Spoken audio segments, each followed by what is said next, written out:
What's up, Strong Tower Podcast listeners?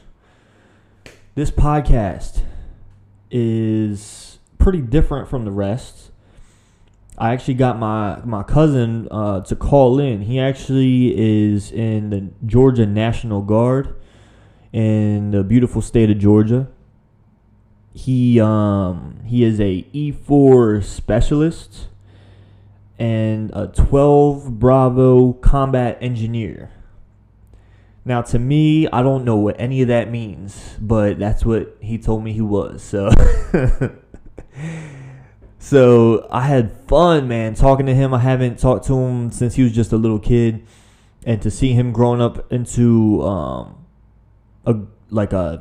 strong, opinionated, like independent young man. It's just the coolest thing in the world, man, and I respect him so much for serving our country and what he does. And it was an honor to talk to him. It was fun, and I hope y'all enjoyed as much as I did. So just open your eyes, open your ears. This is Will Embert.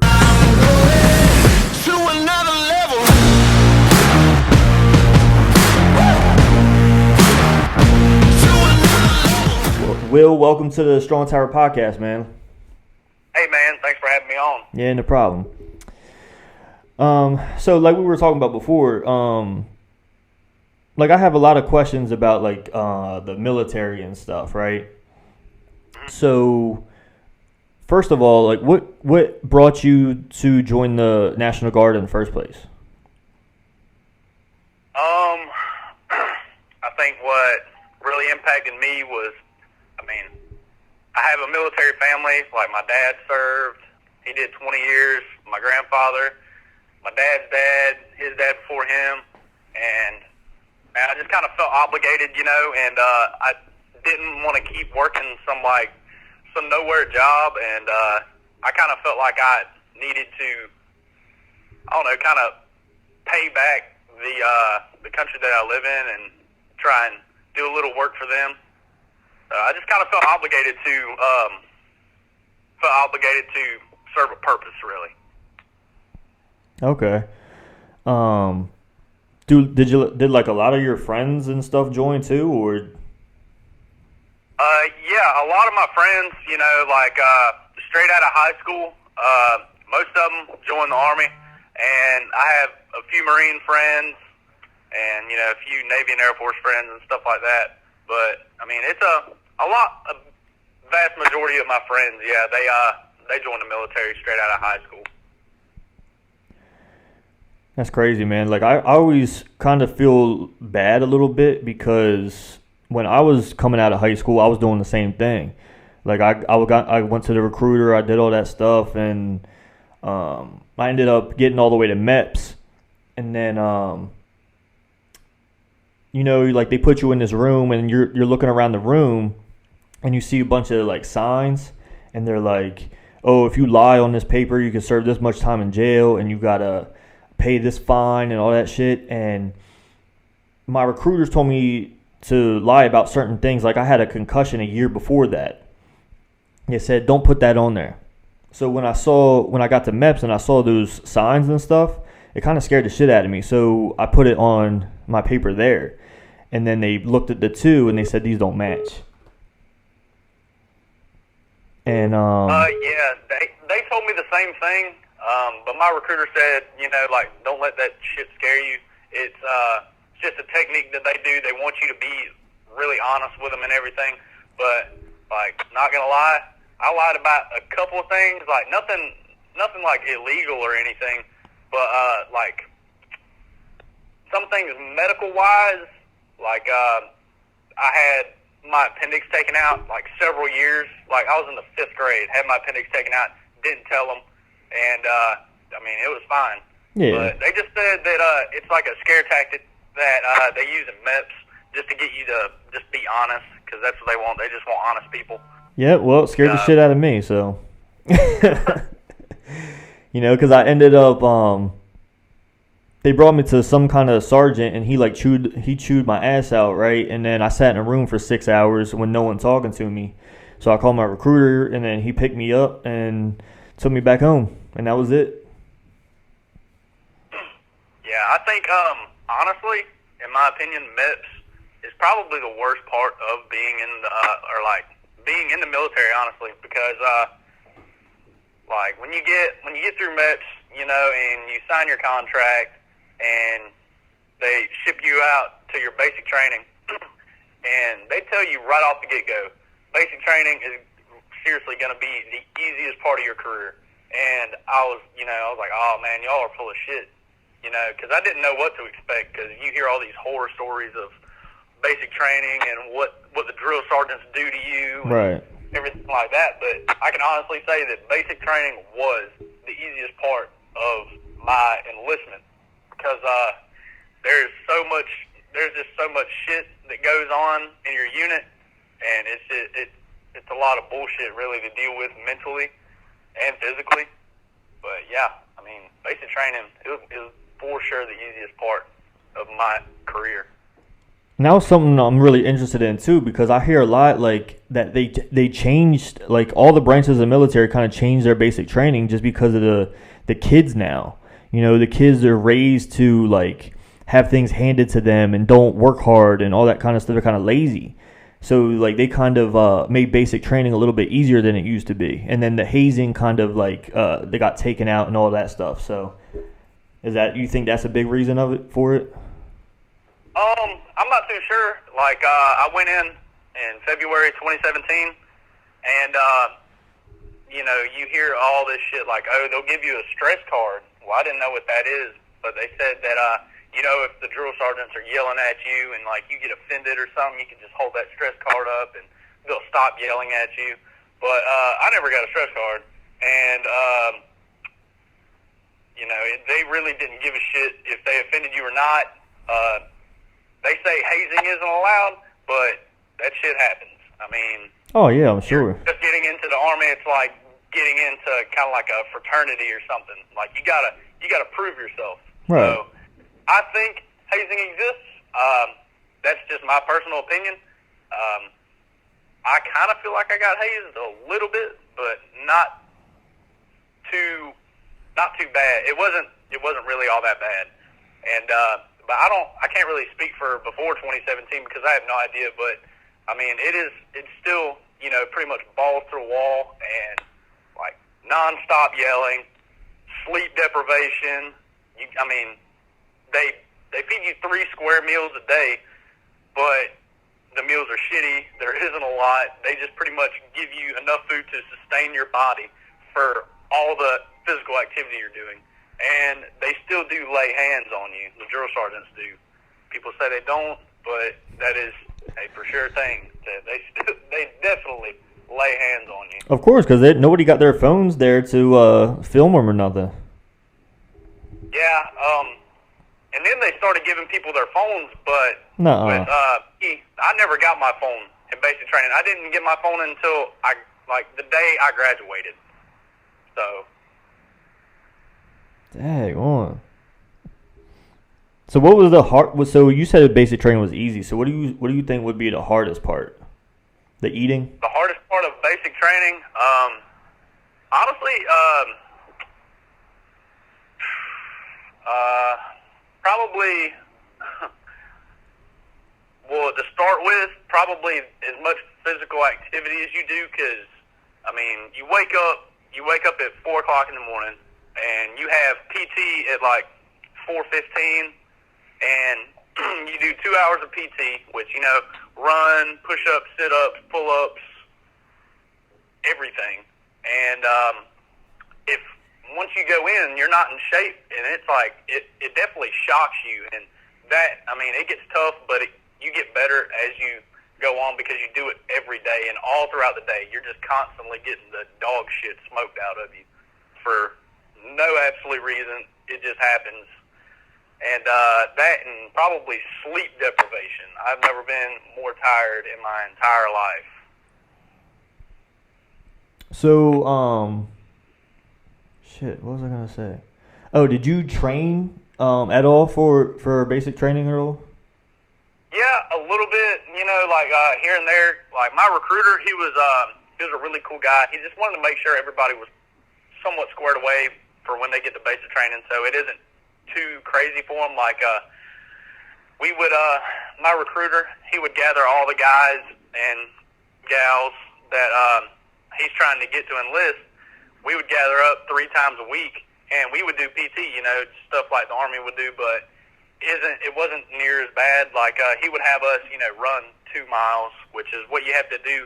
You pretty much run 2 miles plus every day, pretty much, and you know, just push-ups and sit-ups. The Army doesn't do pull-ups anymore for the PT test, which kind of sucks. Why is that? Because it's hard? I don't know, man, but on the they just come out with a new PT. It's not called a PT test. It's called the ACFT, which is the Army Combat Fitness Test. And they have, I don't know what you would call it, but like you dangle sideways like on a pull-up bar, and you just got to like bring your knees all the way up to the pull-up bar and go back down. Like, wow. I guess it works your core. That's crazy, man. They really are trying to like make things a little easier. They are. I guess I've taken the new ACFT, and it is a lot harder than a PT test. Like, you got to, like, the Army PT test, you got 3 exercises. You start off with 2 minutes of push-ups, and you just do as many as you can. For the males, it doesn't matter what your age is, I think. It does matter what the age is, but for me, my age limit right now is the minimum you got to do is like 40 or 42, 43, something like that. But you always want to try and do more than the minimum because you don't want to look like a shitbag. Right. And then they give you 5 minutes to rest, and then you do 2 minutes of push-ups, or you do 2 minutes of sit-ups. And I think the minimum for that is like 56 or something in 2 minutes. And then you rest for 5. And then you do your 2 mile run, and the minimum for that is like 15:50 or 15:54, something like that. And now instead of doing 3, the ACFT, you got like 7 exercises. Like you got a dummy drag, like 25 or 50 yards. You got to throw a medicine ball over your head, like a 10 or 20-pound medicine ball. It's been a while since I've taken it, but you have all these different exercises, and then at the very last exercise, that's when they slap you in the face with the 2 mile run, and it will like break you down so much. So do you think that test like does enough for people? You know what I mean? Because like I feel like if someone could barely do that stuff, I feel like why I don't trust you with my life. You know what I'm saying? Right. And like if you take a PT test and you fail it 3 consecutive times, then that's when they start chaptering you out of the Army. You get like a other than honorable discharge for failure to adapt. So that's when they start chaptering you out after 3 consecutive failures.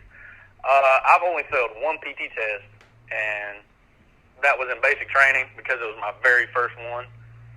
But other than that, you know, you got a maximum score of 300, and like where I'm at now, I like a really happy medium. I get like a 240, 260. The minimum you could get is, I believe, 180, I think. So. I mean, because like even if someone got like the minimum and like they just barely passed, I'm like, do I trust you? Like, you know what I mean? If you could barely throw a medicine ball over your head, like, I don't know, man.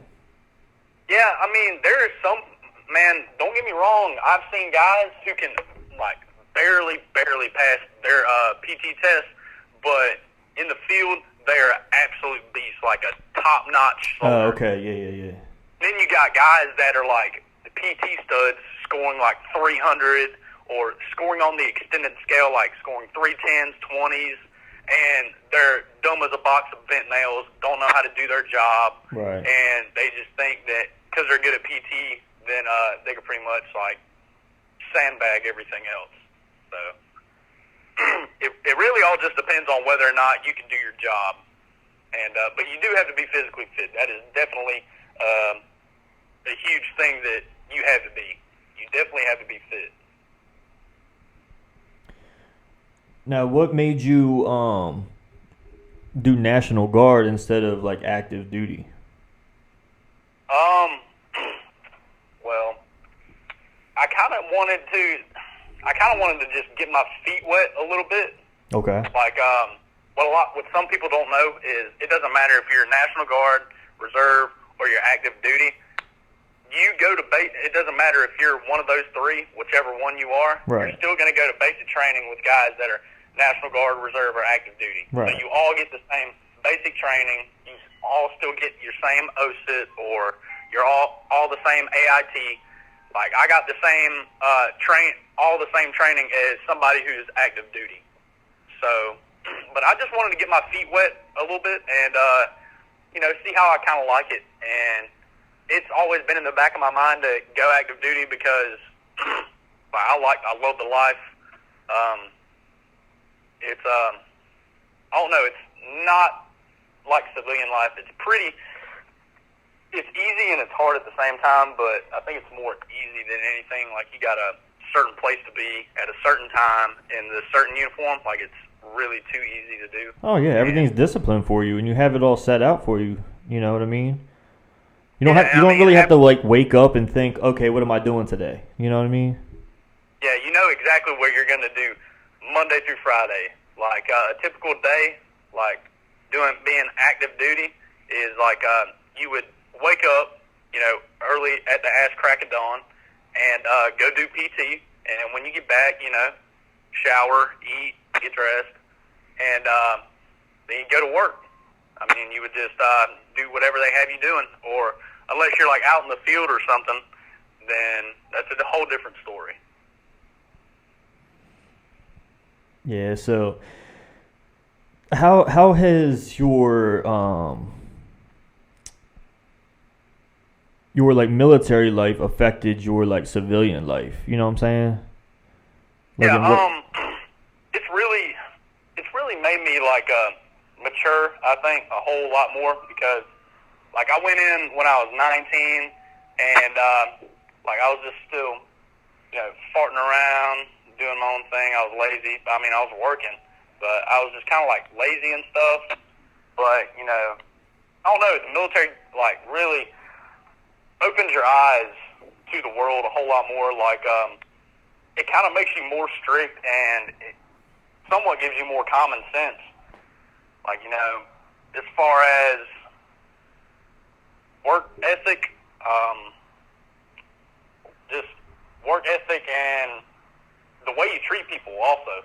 It had a big effect on that. Like if you're a good person, then I'm gonna respect you. But if you're a shitbag, I'm gonna treat you, accordingly. And it also kind of boosts your self-confidence.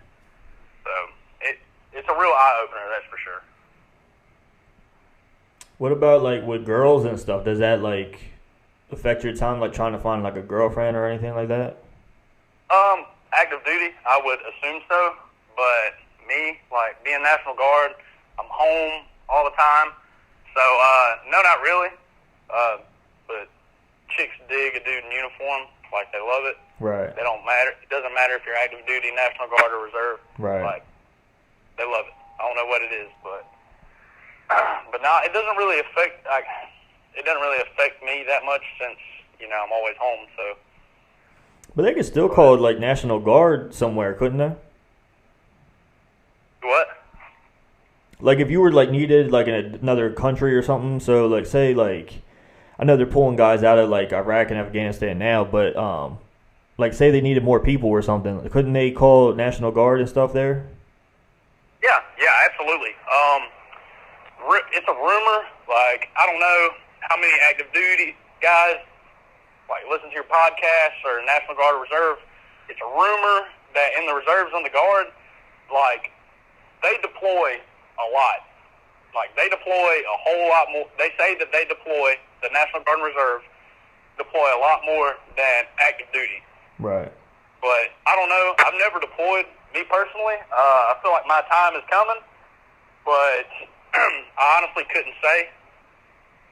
But yeah, it would definitely be hard, like, relationship-wise, if you go overseas. I mean, it doesn't matter what National Guard, Reserve, or active duty. It's going to be tough because you're going to be away from your family for 9 to 13 months, and you're going to be in a combat zone. So, I mean, yeah, it's going to be tough, but, I mean, people make it through it all the time, and it could definitely be done. So. Is that something that you always, like, think about and that you would want to do just to do it? Yeah, I definitely want to. You could actually, in the Guard and Reserve, you could volunteer to deploy. You could see, like, what units are up for deployment, and you can, like, if they need slots filled, then you could request to go. And, like, nobody has to really sign off on it. You could just request to go, and you could go. Right. Or your unit could deploy. But part of me wants to volunteer, and part of me kind of wants to wait to see what my unit would do. Right. Because I don't want to deploy with, like, a unit I don't know anybody at, and then, all of a sudden, my unit deploys. Yeah. I'm like, well, shit, I could have deployed with guys that I actually know and guys that I know that they know how to do their job. I don't know shit about this new unit, but, yeah, I definitely want to do it for the experience. Yeah, man, that would be tough, man. Like, I remember when I was sitting in MEPS one time, we were sitting around and a couple of guys were talking, and they were asking, like, what our MOS was, and I had gotten, like, truck driver or some shit because my ASVAB score was so low. And I was like, oh, yeah, my recruiter told me I'll probably go to Hawaii. And they were like, poof. They were like, nope, he lied to you. You'll probably be deployed. I was like, oh, shit. Well, I don't know, man. Like, I know people that, like, straight out of my OSIT, which is, if you have a combat MOS, pretty much like infantrymen and combat engineers. I don't know about artillery, but for us, I know we definitely have OSIT, and all the other guys have what's called AIT. And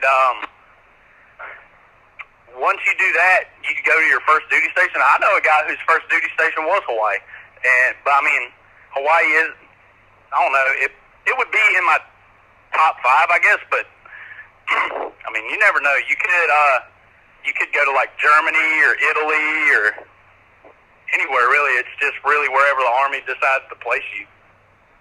Right. Yeah, man, that's crazy. So, do you think there's, like, more... Because to me, it always seemed this way. There's more people from the South in the military than there are anywhere else. You know what I'm saying? Just because I feel like there's more patriotism. I was, like, in my basic training platoon, I was the only guy from, like, east of the Mississippi and, like, lower than Tennessee. Like, I was the only guy from the South there. But I really couldn't speak for anybody else, but it's definitely a possibility. There's a bunch of people that from, like, different countries that actually come to the United States, like with, like, a green card or something like that, and not actually be a citizen, and they can actually join the United States military and gain citizenship after they pass basic training. Oh, wow. Yeah, so I know a lot of people that have done that, but... So did they talk a lot about your accent and stuff? Yes. I got made fun of so much, but also, like, a lot of the females and stuff, they loved it because none of them were from around here. Like, and they just thought that shit was kind of hot, I guess. I don't know. Yeah, man, they loved it. And then the drill sergeants, always giving me shit about it because none of them were from around here. That's great. Like, they made me ask one of my friends to, like, I had to tell my friend to ask the drill sergeant something, because they said with my accent that they couldn't take me seriously. Like that I sounded like a hillbilly or some shit. So they made me. They always made me ask somebody else to ask them a question. Well, that brought up like two questions of mine because I always wonder like first of all, I was gonna tell you a story about so when I went to Vegas back in 2011 to get my personal training certification, right? We had to do a hell week, and it had so each day we had to train like with one of these professional trainers. Like one guy was a trainer in the NBA. One girl trained like super famous people or whatever. So this one day we showed up at this big, huge field, and this little tiny blonde girl, like my dream woman at the time, just like popped up and was like, "Hey y'all, we're about to try." I was like, like my knees buckled and I was in heaven, dude. Like I was like, yes. I was like, one, this girl's sexy as hell, and she's like from the South, and she had that accent, and I was like, and then she said she was from Georgia, so I called her my Georgia Peach. And then, and then, that was only until she put us through a workout, and it made me throw up. So I was like, I told her, I was like, you're like the devil, like dressed up like an angel, and she just started laughing. I was like, dude, it fucking sucked. But yeah, man, that accent gets to people, man. Like, no matter, like, people can say you sound dumb or whatever. Like, everyone wishes they had one. That's why everyone tries to do a southern accent, you know? What's going on, guys? So, you know what I'm really tired of hearing about? Is, like, when people complain about being tired and they're always looking for something to give them energy, you know? So there's tons of ways to get renewed energy. We've all tried the Bangs, the Red Bulls, the Monsters of the world. But what you don't know is about Onward. Got it right here. So check it out. So what it is Onward is created for people on the go that need a quick pick-me-up or just someone sitting around at work that just needs to finish out their day. You know, they got that 2:30 feeling. Onward gives you the support for your immune system, allows you to sustain energy, enhances your mood, and optimizes your focus. So, where can you get this Onward? Easy question. Go to Strong Tower Nutrition. They carry all the fitness industry's top brands that are better for longevity and your overall health. I say they, but I mean we, because Strong Tower Nutrition is my store. Go online to stnutrition.com and you can pick up your own Onward there. So the main question I get about Onward is all the time: how much sugar is added in this supplement? So here's the thing about Onward is there is no added sugar. There's no added sugar because it's all created. It's created actually with all vegan ingredients. Strong Tower Nutrition offers the peach tea, the pineapple vanilla, the cool lime, and the orange mango. I mean, you all see them. You see them right here. Go to stnutrition.com because what we're doing for podcast listeners, if you go to stnutrition.com, you can get 20% off. If you type in the word strong, STRONG, type in the word strong, and you'll support Strong Tower Nutrition and you'll support the podcast because guess what, guys? We love you.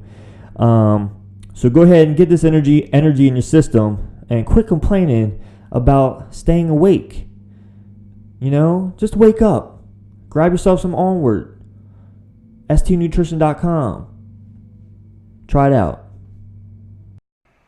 Yeah, it's definitely true. People like them, but I've listened to myself talk before, and it's just like, gosh, dude, you sound so fucking stupid. Like, nah, man, I love it. I get, like when I went to a new school for high school, people thought I was from Texas. Because I grew up in an all-black neighborhood, right? So I kind of talk like them sometimes. Yeah. And then some words I say, like my grandparents and most of my family is like from West Virginia and stuff. So But what I was going to ask you before was, do you get offended, like, when people call you, like, a hillbilly or a redneck or something? No, man. Like, that shit doesn't offend me. It didn't offend me before I went in the military. It doesn't really now. I mean, words speak loud, or actions speak louder than words. So, like, if somebody calls me like a redneck or a hillbilly or whatever, I mean, it doesn't really bother me at all, because I don't know. I just don't have. I'm not a softy, I don't think so. Yeah, it's probably because you don't really live like a real, like, hillbilly or, you know what I'm saying? You're not incest and all that shit, you know? Like, I have relatives that are married to each other that are cousins that live in West Virginia. So it's like, those are real, like, hillbilly. That's what I think hillbilly is. You know what I'm saying? They got missing teeth and shit, but you know, I think that's like a misconception when people just think everyone from the South is a redneck or a hillbilly. You know what I mean? Yeah, but I mean that it really doesn't bother me. It all depends on the person, I guess. Like, and their intentions and too. their Like, feelings. if they mean it in a bad way or some shit, you know? Yeah, like I don't. Like I said, words really don't hurt me. I've been called like a lot of shit, and especially in the military. It really doesn't offend me or anything like that. Yeah. So are you big into like what I call like the basic like Southern things like football, hunting, trucks, and all that stuff? Yeah, man. I love to hunt. I mainly deer hunt. I don't really like bird hunting at all, because it's kind of boring to me. Too easy. A lot of people do it, and just the way that they are about it, it's like they're on drugs, because, I mean, they can't wait for the next season to open. Like, I am too, but I'm not, like, that involved that that's all I ever talk about. Right. But, like, I fish. I love to fish. Trucks, yeah. I like a nice truck. I mean, it's kind of a guy thing, I guess. Some guys like trucks, some guys like cars. Right. And some guys don't care, but yeah, I don't care. If it runs, I'm good. yeah, like I'm kind of the same way. Like I would like to have like a really, really nice truck, but then again, if I don't, as long as I got something that like gets me from A to B and it's reliable, then that's all I'm really worried about. Yeah, like for me, like sometimes like there'll be a situation where I'm like doing work at the house or something, and I'm like, oh, I wish I had a truck, you know what I mean? But that's like the only time I would ever use it for moving anything, you know? So I'm like, maybe I don't want to get one because I don't really use it like that. Yeah, that's pretty much how it goes. Like I've always had like trucks. I've mostly had like pickups. I've had a Yukon and a Tahoe, but I like trucks, you know. Throw some shit in the back of it if I need to. It's got a lot of space. If I need to tow something, I don't tow shit all the time, but if I need to, it's there. But, I mean, then it's just like, it's one of those things that are just nice to have, I guess. Now, are you a big football fan? Yes, dude. I love college football. College football. I know. Especially Georgia's ranked third now, so. Yeah, man, we've been doing really good for the past 3 seasons since Kirby Smart's been our head coach. Yep, just can't get past Bama though. Man, I know. We always make it to the very end, and then we choke out. And I don't know what's going on with the team, but I love that. I love baseball, like the Braves. The Braves are doing really good this year. Yeah. And but yeah, man, I love watching college football and watching the Braves play. Now, did you just grow up liking those kind of sports, or did your dad teach you that, or what? Yeah, my dad. I grew up playing baseball. Like, started off when I was like 4 years old playing t-ball. My dad was always my coach. And then when I got into the 7th grade, I started playing sports for the school. So, and that was my first year ever playing like football, like actual football, like on a team. Right. And I played baseball and football the 7th, 8th, 9th, and 10th grade. And I mean, I loved it, man. So I kind of grew up playing that stuff, watching it all the time. So. Do you watch college more than you watch the NFL? For sports, probably. Yeah. Do you watch college more than the NFL? Yes. Yeah. I don't like the way that the ranking system for the NFL is. It's kind of confusing to me. Right. When college is like, if you beat a team that's ranked higher than you, then you take their spot. Right. In NFL, it's different. Yeah. And I don't know. It's kind of like more interesting because watching that, I mean, it's like watching dudes that are like around my age, and I think it's really impressive. Like two dudes I went to high school with went to Clemson, and they both got drafted into the NFL. One went to Detroit, another one went to Seattle, and it's crazy to think like, holy shit, man! I used to play high school football with these guys, and it's just really cool. But I've always enjoyed watching college more. But when it comes to baseball, definitely professional baseball. Yeah, man, I feel the same way. I love watching college football more. I get more excited, I think. I have more emotion in college football. But I really love the Eagles, so, you know, and then so for my college team is the Mountaineers, so we don't do that well. But the same with me. I had a couple guys I went to high school with. They actually played for West Virginia. And then now one of them is on the Philadelphia Eagles.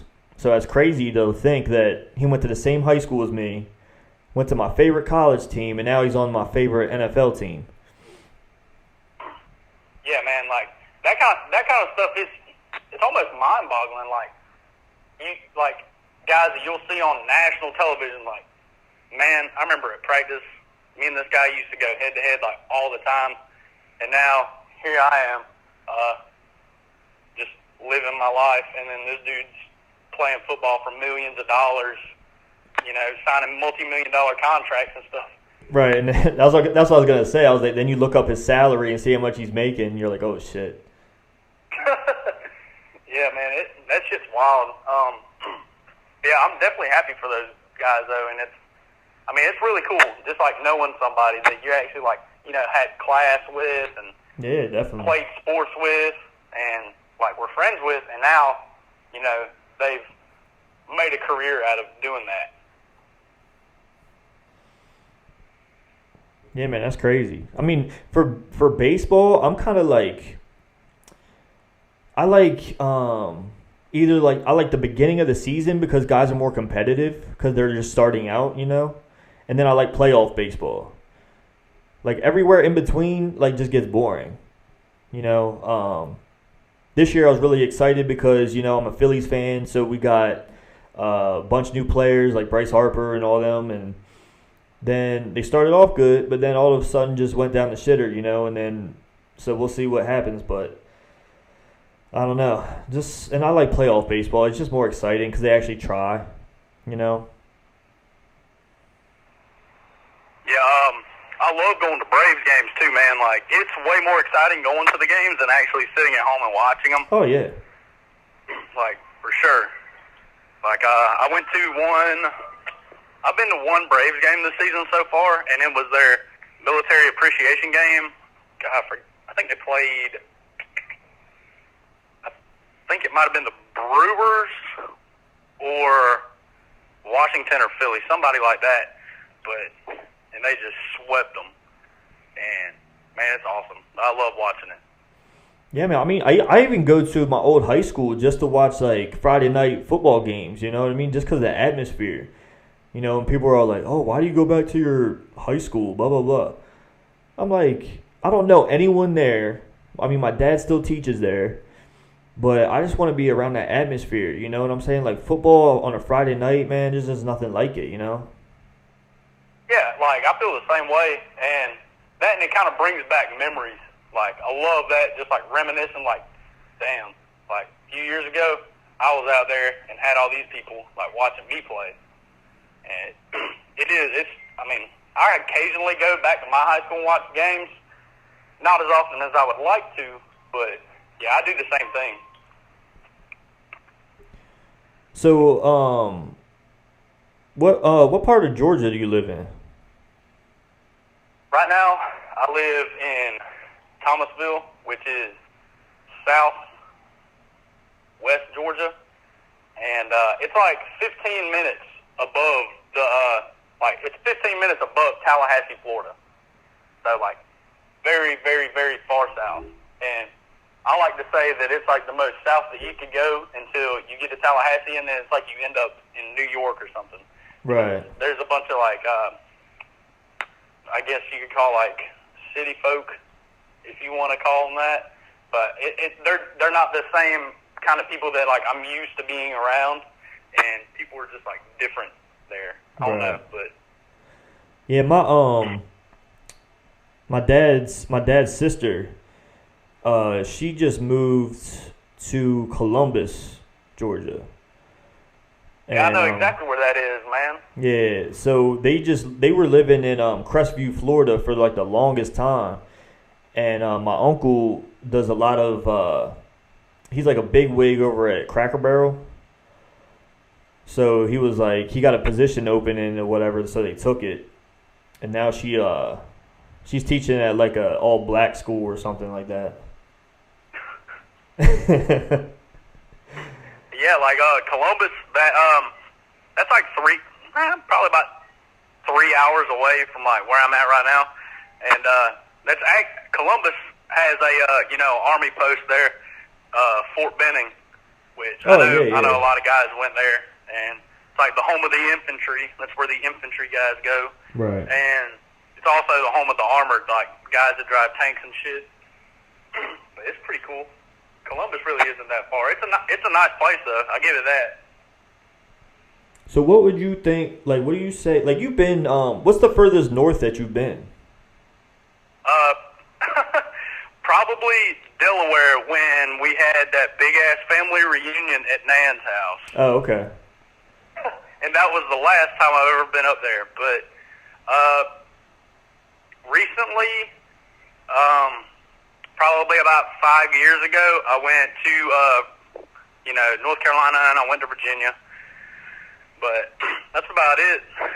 And so the furthest west I've gone is California. Oh, okay, so that's a big difference than where you're at. So what do you see in the differences? You know what I mean? Definitely, like climate. The climate's way different. Well, I mean, like in people. Oh, in like, people. Do you like the people down south more? I don't know. I think that there's cool people and people with level heads all over the place, and I also think that they're shitty people with not level heads all over. Yep. But yeah, like accent wise, I could definitely tell. It's kind of funny to me, even though my accent is probably funny to them. Yeah. I'd probably give them shit for it, and they would return the favor. But yeah, I could definitely tell a difference, like that, and like the way that people were raised. Like, I don't know. Around here, when you drive past somebody, even if you don't know them, like you kind of like wave at them, like you have your hand on the steering wheel, and like you just like kind of just wave at them, I guess, and they wave back, and everybody like says, "Hey, how you doing?" or whatever to like complete strangers that you don't even know. And like when I went up there, or when I went to California, like, and I would do that, people would look at me like I had a dick on my forehead or something. Yeah, man. I mean, it's crazy because, like, when we go to our family reunion in West Virginia, like, that's how they are, too. Like, they'll wave to you. Like, I'm like, who's that? Why are they waving, Yeah. But then you come back to Delaware, and I try to implement that. But then, like, the way I grew up just kind of, like, kicks in. You know what I'm saying? Because I'm like that, too. Like, I don't like really talking to people. I always have my head down. I don't really, you know what I mean? Because sometimes if you look someone in the eye somewhat different, they get all pissed off for no reason, Yeah, that is kind of strange. But, I don't know, looking people in the eye, that's something that I've always done, because that's kind of like a sign of, like, showing respect. I guess, in my opinion, in the military it's different.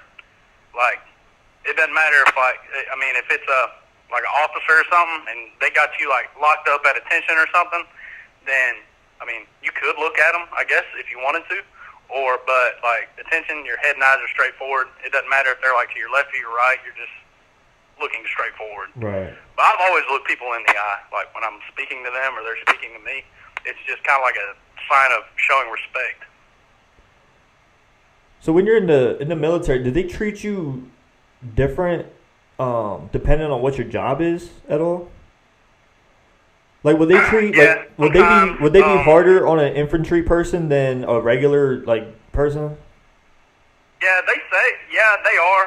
Because infantry, like when people ask like, oh, well, what is the infantry? Like, the easiest way to describe that is like, think of a movie and you see this dude, he's like out there, like fighting and shit and doing all this like cool guy stuff, like killing the enemy, going out on patrols and everything like that. That's the infantry. Like combat engineers? Yeah, we kind of do that, I guess. But mostly what we do is route clearance, which is looking for IEDs in the road. And like if we get intel saying that there's some kind of IED or it's like a potential threat in that, like on that road, then we go out, look for it. If we don't find it, then it's either not there or it finds us. And a lot of people have like higher expectations for guys that have a combat MOS than say like somebody who's I don't know, like a HR or a cook, right, or whatever. So because we always work in a highly stressful environment. Now, do you ever watch like military videos and like pick out like what's wrong and what's false and stuff? Yeah, it's kind of hard not to, man. That's why I try not to watch too many military movies. Yeah. Because some of them are actually really spot on. Like just some movies are really spot on with their shit. But you get like these half-ass, like low-budget films, and these dudes' uniforms are just like ate the hell up. Right. And it pisses me off. Like if I don't even know you and I see you in uniform and I see something wrong about it, like I'll correct you about it. Like, hey, like you need to fix yourself or blah blah blah. But yeah, it pisses me off. Like it's kind of disrespectful, I think, in my opinion. Like if you're gonna, first off, they probably didn't earn the right to wear that uniform, but still it needs to be worn correctly. Yeah, man, I actually got to witness something like that. I mean, the guy was nice about it. He didn't make a big like spectacle about it. But I saw a dude in just regular civilian clothes, and he took a guy in military uniform by the side. Like, I couldn't tell what was wrong with it, you know what I'm saying? I had no clue. But he took him to the side and, like, whispered in his ear, and then the dude just nodded his head, and then they just left.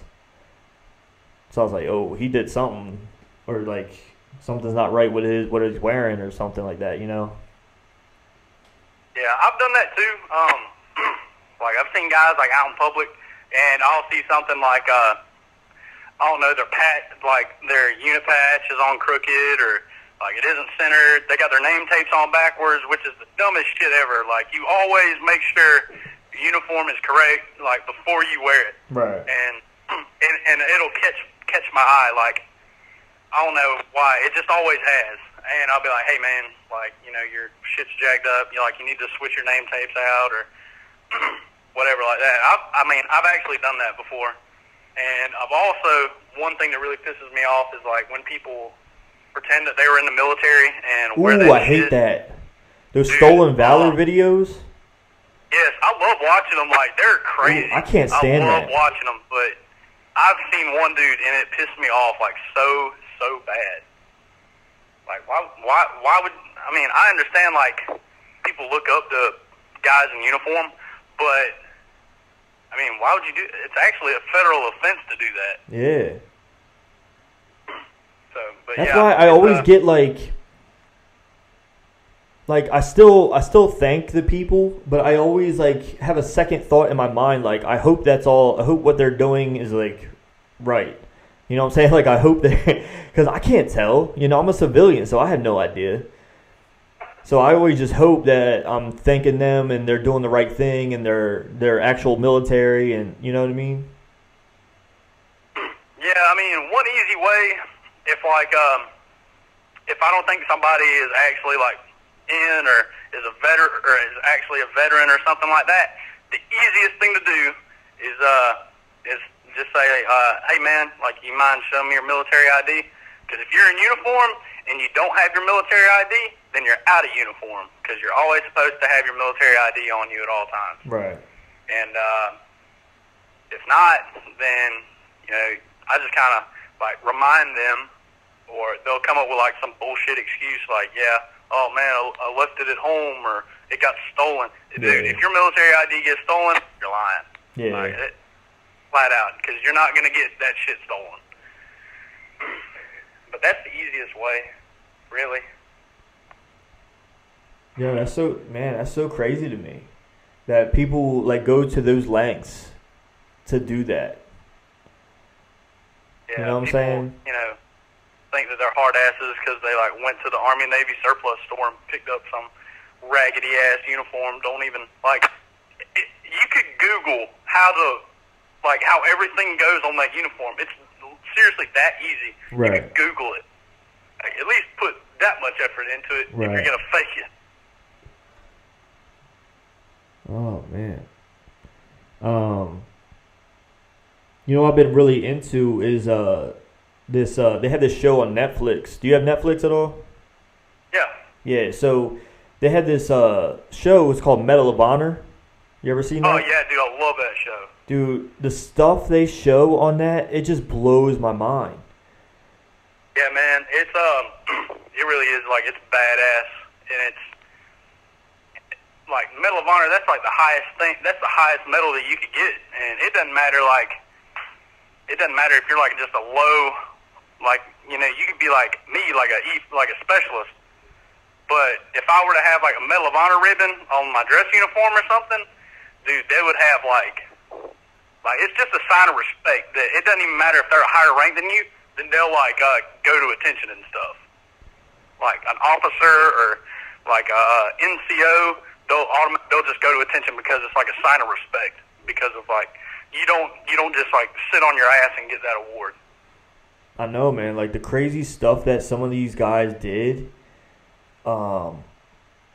it's just something that you can't even make up in a movie. You know, the one dude got shot like 6 times, and I think it was like in World War I or something. And the only way to move forward and to move his like brigade forward was to like take over this like one like I don't even know what it was called, but it was like shooting like bombs or whatever. And so he thought he was just going to go shoot the guy and take it over. But when he gets there, he sees that there's like tons more guys. And he's like, oh, shit. You know, and he just stands up, takes a deep breath, and runs at him. And he gets shot 3 times. And he takes over the whole German, whatever, like foxhole or whatever they were in. And so then the Americans, like, you know, they take over that spot. And then he turns around, and there's more. So he does the same thing. And he gets shot 3 more times. And then, of course, he dies at the last shot. But that allows his guys to move forward and take over that spot. I was like, that's just crazy. Just to run, like, you know what I'm saying? And back in World War I, they didn't have, like, anything protecting them. Like, that helmet wasn't doing nothing. You know what I mean? Yeah. That damn helmet, man, you could shoot like a 22 through it or something. It was just we're on top of your head, I guess. Didn't serve a purpose. Yeah, I mean, this is the stuff that... And then they showed a recent one where they were in Afghanistan, I believe, and there was like 400 or 500 like Taliban or something like that, and they said they were in the wire, so they were on their territory, right? And I don't know if it was like a sergeant or what, but he got like 50 guys together, and they ended up killing most of them, and then the rest like ran off. And the guy that orchestrated it, like, he ended up living and getting the Medal of Honor because he orchestrated all that to get rid of 400 to 500 guys that could have easily just, taken over their whole camp. Yeah, I mean, dude, the heroic people that have, like, most Medal of Honor recipients are, like, dead. They died. Yeah. They were KIA. They were killed in action. Yep. But there are, like, very, very, very few that are actually still living to this day. And it's insane how, some guys don't get shot and they get it. And some guys get, like, shot several times and they're still charging. And it's just insane how, like, the human body could withstand that much. But, I mean, I guess when that adrenaline kicks in, it's, I guess it'll pretty much save your life, I guess. Yeah, man. I mean, like, it's just like, yeah, once that kicks in, it's just like nothing can stop you. You know what I'm saying? Because you're going to do anything and everything to try and do something for your country. You know what I'm saying? And that's the reason I just get pissed off so much when people disrespect this country, is because that's showing that there's people fighting for nothing. If you think this country is shit, then leave. You know what I mean? Like, don't disrespect the people that are serving this country and acting like it's nothing. Right. And, I mean, I have, you see all these people, like, burning the American flag or stomping all over it. And, like, me, coming from a guy that's in, like, as shitty as this sounds to say, like, that's what we fought for their right to do that. I mean, America is the freest. The United States is the freest country in the whole world. Right. There are countries that, like, if you do that, you get, like, stoned to death. Right. Like, people seriously, like, they'll cut your head off or they'll, like, shoot you. They'll do some shit. Yeah. But that's why, like, America, we're the freest country, and that's what I think. Like, there's people that have actually fought for their right to do that. Yeah, is it disrespectful? Of course. But then again, that's their right. Oh, no, I completely agree. And it's crazy for me to, like, I hate it, but then again, like, that's how I think, like, it's their right, and, yeah, man, do whatever they want. And then just look at all the shit that people talk about the president. Like, no matter if the president does something right or wrong, whatever, to shit talk him and the way what people say about him and all that kind of shit. Like, if you said that in any other country, like, for example, there's a guy from Turkey that plays in the NBA, and he said some shit about the Turkish president, and now they want his head on a platter. So he's never going back, and he's trying. I don't think he can become a citizen here until like 2021 or something like that. So he's just hanging out here. Yeah, it's definitely crazy, man. And like, my perspective on it, I really care. I want the best candidate to become the president. But at the end of the day, I signed up to pretty much like back up what he's got to offer, or he or she's got to offer, and I want him to succeed. I want the best candidate to win.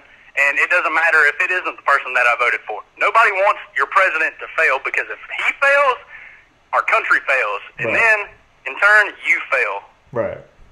Whoever it is, like, whoever gets elected, I might not agree with what they have to say sometimes, but at the end of the day, I want them to succeed because I want this country to succeed. I want America to remain the greatest country on earth. Right. And, I want them to still be the most badass country on earth. Yeah, man, and I think people fail to see the real, and I think that shows the real privileges that we have, is because people fail to see that kind of stuff, like what we can really do here. and what we're free to do. We're free to pretty much do whatever we want within the law. You know what I mean? Like, Yeah. like it just blows my mind how, and people still complain because they want. Yeah, man. I mean, there's I don't know what it is, and it like if you look at back in the day, like I would say all of that kind of bullshit started like probably after the Vietnam War. I would think, with like hippies and people that were against the war. Yep. But like if you take a further look back in like the 40s, dude, everybody was like a bleeding red, white, and blue, like hardcore American. Like everybody was proud to be an American, no matter like what country they came from, what race, religion, anything. Like they were all proud to be an American, and now people are like, they're just so damn disrespectful. And like you said, and I agree with, like if you don't like it, then get out. Like if you don't like being here, then get out.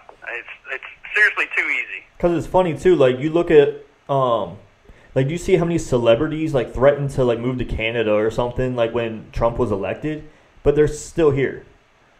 Yeah, like if they say they're gonna do it, like because some guy that they didn't vote for got elected. I mean, tough shit, and like nothing, everything is not gonna work in your favor in life. Like be an adult, get over it. But if you like sit here, well, I'm gonna go to Canada or I'm gonna go here, there, wherever, then do it. I mean, shit, I'm not holding you back. Nobody else is holding you back. So then do it. Yeah, I mean, and like for me, I'm kind of in a position where I'm doing what I need to do to get to where I want to be. You know what I'm saying? Like the president really doesn't do nothing for me, so I don't get affected by it too much. You know what I mean?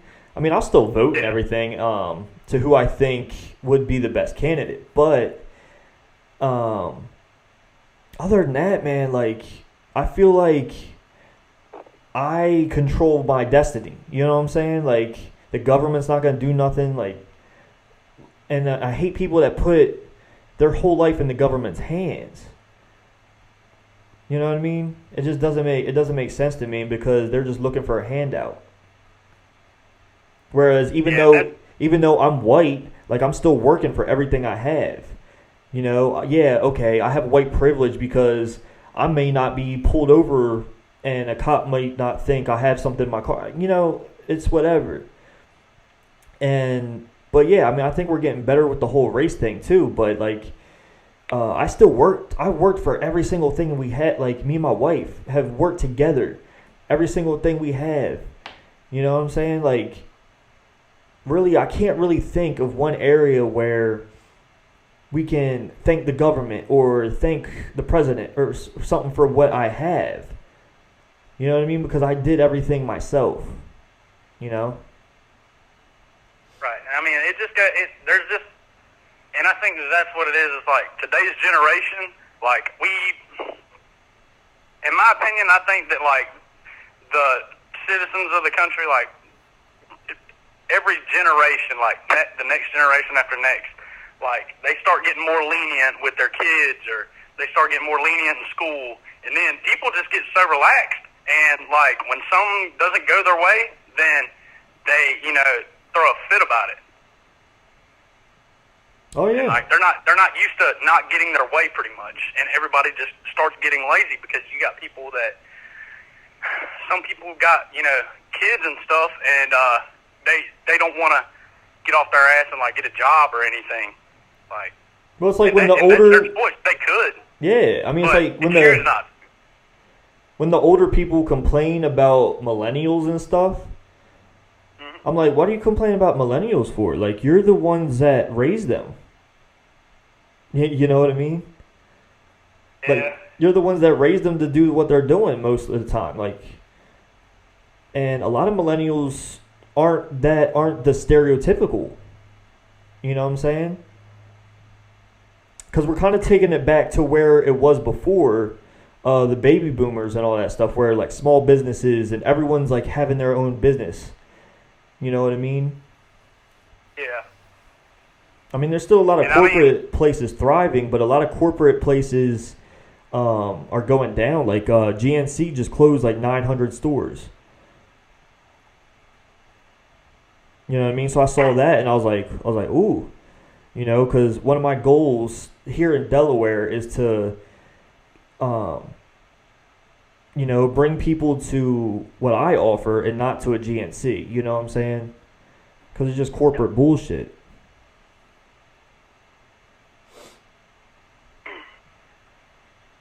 Yeah, man. I mean, I'm really looking forward to everything like getting better. Will it? I mean, I don't know. I'm not a psychic. I can't really see the future. I just hope one of these days, like, we pull our heads out of our asses and kind of open our eyes, because if not, I feel like, you know, this country's going to go in the shitter. Yeah, man. But, you know, at least we got you out there, you know. Yeah, you we know? got a lot of men and women out there, you know, putting their lives on the line, risking, Exactly. you know, not coming home from their families and being away from their families for a long period of time. And yeah, it's awesome, you know, being that 1% of the, you know, country's population that's actually in, and trying to keep this place as free as it can be. Yeah, man, and a lot of us appreciate that, and I appreciate that, man, and thank you for everything you do for this country, man, and thanks for, you know, hitting me up to get on the podcast, man, because I think you got a lot of things that people can take from and actually, like, learn from, and instead of hearing about it on the news or something, you know, coming from an actual person who's in and, you know, has seen it and been through different things, you know. Yeah, man. It was awesome being on. It's never done this kind of thing before. It's kind of like calling into like a radio show or something. So I think that's pretty badass. Yeah, man. You're the first person I had like call in, because when you said that, I was like, oh shit, do I know how to do that? You know. so I was like, let me figure it out. But I figured it out, man, and it turned out pretty good. Yeah, man. I'm ready to hear it. Ready to see how shitty I sound, you know, online, because I know I sound worse in video or on the phone than I actually do in person. Nah, man, you sound good. A lot of girls will listen to it and be like, ooh, get their own Georgia peach. I don't know if a guy could be one of those. So. But yeah, man, thanks for coming on, and hope to, like, sometime get to see you soon. I don't know when or where, but... Yeah, man, for sure. When I go up there, you know, I hit everybody up. It's been a long time since I've seen, you know, everybody, and maybe one of these days we can do this again, and hopefully not over the phone. Oh, yeah, man, definitely. But, yeah, man, thanks for having me on, and it was awesome. All right, man. So... All right, guys, this is the Strong Tower Podcast, and we're out. Peace.